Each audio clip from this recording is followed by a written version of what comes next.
we discussed with the leaders in East African community, that is Kenya, Tanzania, Uganda, Burundi, South Sudan, ourselves, and so on. We have a community with it.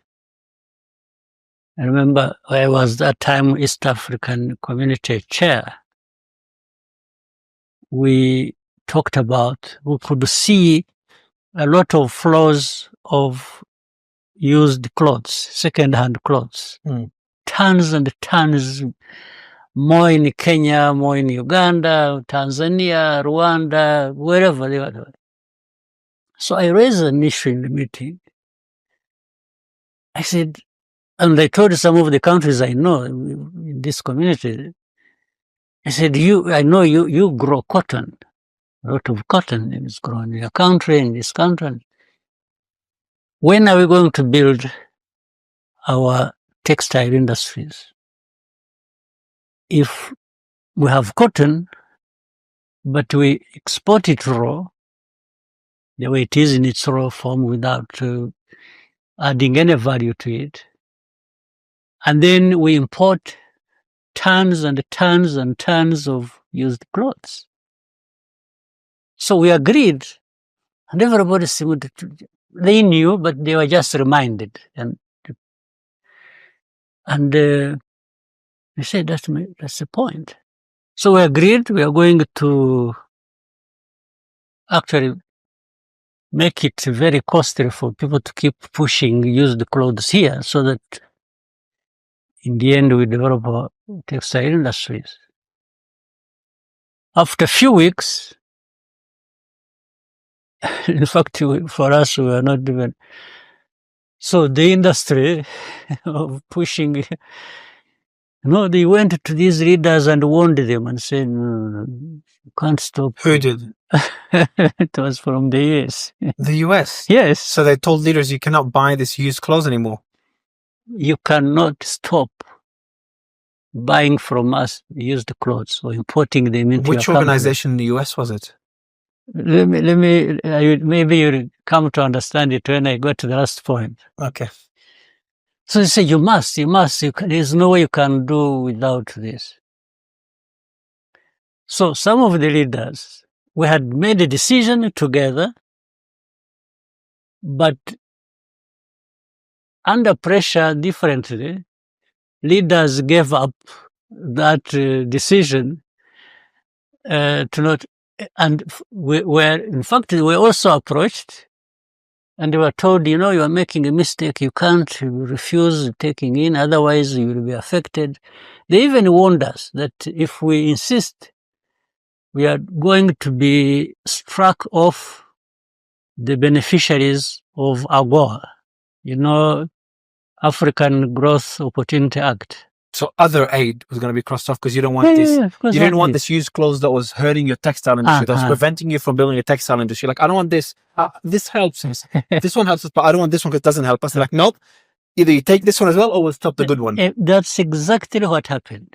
Now, for us, before we realized, all the countries who had agreed to take that decision had already given up, and they were already importing used clothes so that they continue benefiting from United States. In the end, we were left alone. We didn't even know. And that time led us to being struck off the Agoa list. The others remained because they accepted.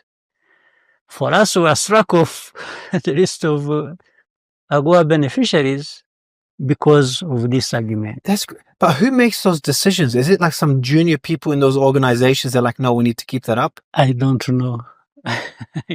But we tried to argue back. We sent back messages. We were telling whoever we could reach and say, but this is not fair. Blah, blah, blah. They just ignored us. Did you talk to anyone? But could you bring it up with someone more higher level up politicians? Yeah. The ones who are in the charge of African desk, State Department, and yeah. That's crazy. So that tells you a bit of the story. Yes, that's about aid. It's about dependence. Yes. Katika soko la Nakawa mjini Kampala, wauzaji wanashuhudiwa wakinadi nguo za mitumba na kuwavutia wateja kwa kutaja bei nafuu wanazouza nguo hizo aina. Kulingana na watu mbalimbali, bei ya nguo hizo ni nafuu kabisa kwa watu wote ikilinganishwa na zile mpya ambazo hutoka moja kwa moja viwandani ndani na nje ya Afrika Mashariki. Mchuuzi unaweza kuwa na shilingi zako 1500 ukanunua mitumba 3, lakini kwa nguo mpya usipokuwa na shilingi 20,000 na zaidi huwezi kupata nguo hata moja.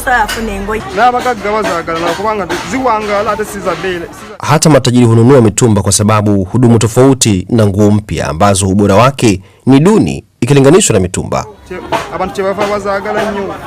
Hivi karibuni Uganda imejiunga na mataifa ya Tanzania na Rwanda kupiga marufuku biashara hiyo ya mitumba ambayo inatoa fursa nyingi za ajira, mapato na stara kwa watu wenye mapato ya chini. Mgumba pendelee na mpya, ule ana uwezo ananunua mpya.